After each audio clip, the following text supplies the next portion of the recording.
How's it going, everyone? Today we're talking about the early adopter curve, which is highly relevant to anyone who's picking up TikTok advertising right now. And when we get into the definition of who an early adopter is and all the different categories, you'll start to see consistencies with other people and maybe even yourself as to the amount of success they have and how fast they adopt a new platform. So essentially you have 5 types of adopters for new products, new innovations, and new platforms. You've got innovators, early adopters, early majority, late majority, and laggards. Sounds like a Scottish word. So innovators by nature are risk takers and traditionally are very excited by the notion of learning new things and new ways to do things. For example, use TikTok to generate leads way cheaper than you ever have before. So these innovators tend to have some sort of ties or connection to the product and how it was generated, and tend to socialize with other people in their chosen product categories. So right now you could probably think of 1, maybe 2 people, maybe even yourself. You have a little circle of friends and you're always talking about what's new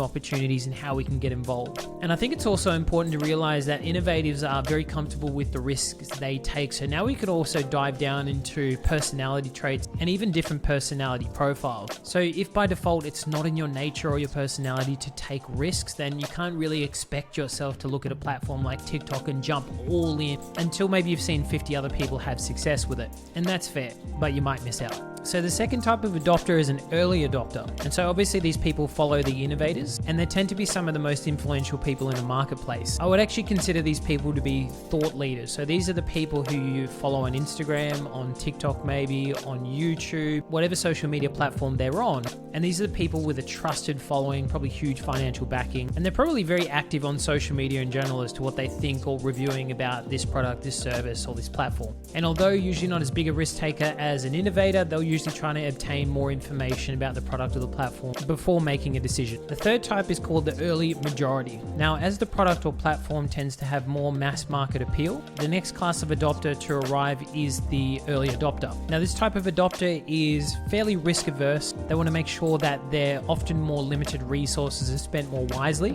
and they would usually follow suit of the thought leaders, aka the early adopters before, in order to feel more comfortable about moving forward with the platform. Number 3, we've got the late majority. This type of adopter is rather more skeptical than the previous adopters, which is to be expected, and they tend to put their resources, finances, budget into things that are tried and tested. Now, at this time, I want to tell you a really interesting story that some of you who've been running ads for years would probably relate to in a bit of a sad way. A lot of us marketers talk about the golden era of Facebook ads. And so once upon a time in 2012, 2013, there was a time where you could literally click the boost button on a Facebook ad and you would reach thousands and tens of thousands and hundreds of thousands of people for 40 to 50 bucks. I remember it because that's all I could afford to spend back then on my first business, and I got insane results from it. Fast forward 5 to 6 years, the Facebook advertising platform matured. There were more businesses advertising. There were more marketers advertising. There was just more advertising. Bearing in mind at this time, 2016, 2017, I would still consider this to be early majority.